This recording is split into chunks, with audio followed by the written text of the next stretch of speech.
One day, Mr. Carter, a kind and wise teacher, walked into his classroom carrying a big glass jar, some large rocks, a bag of small pebbles, a handful of sand, and a bottle of water. His students looked at him curiously. "Today, I'm going to teach you something very important," Mr. Carter said, placing the jar on his desk. "This lesson might change how you see your life." He held up the big rocks. "These rocks represent the most important things in your life: your family, your health, your dreams, and the things you love most. Watch carefully." Mr. Carter started putting the rocks into the jar. One by one, they filled the jar to the top. "Is the jar full now?" he asked. "Yes," the students replied in unison. Mr. Carter smiled, picked up the bag of pebbles, and poured them into the jar. The smaller stones rolled into the spaces between the big rocks. "How about now?"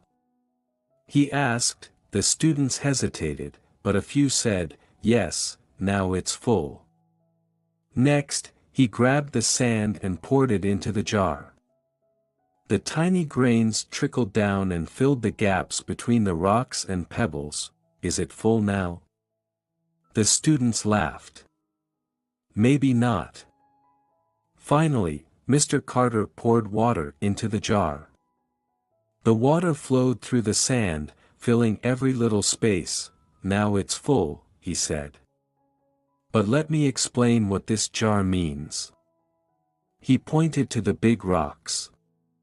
"These are the most important things in life: your family, health, education, and dreams.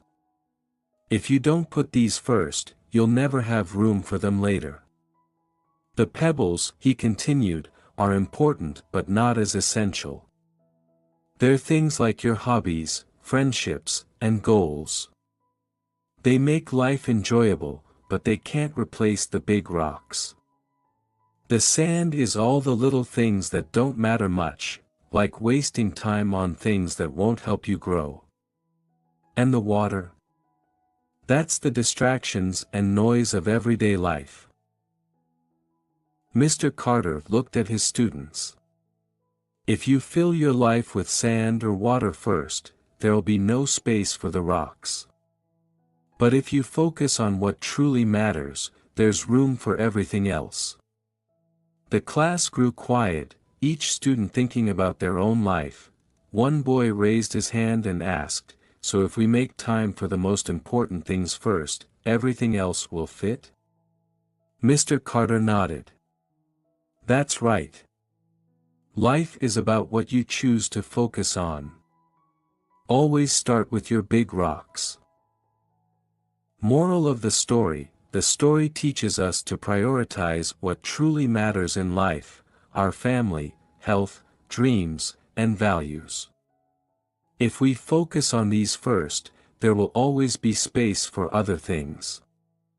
But if we let distractions and unimportant tasks take over, we might lose sight of what's important.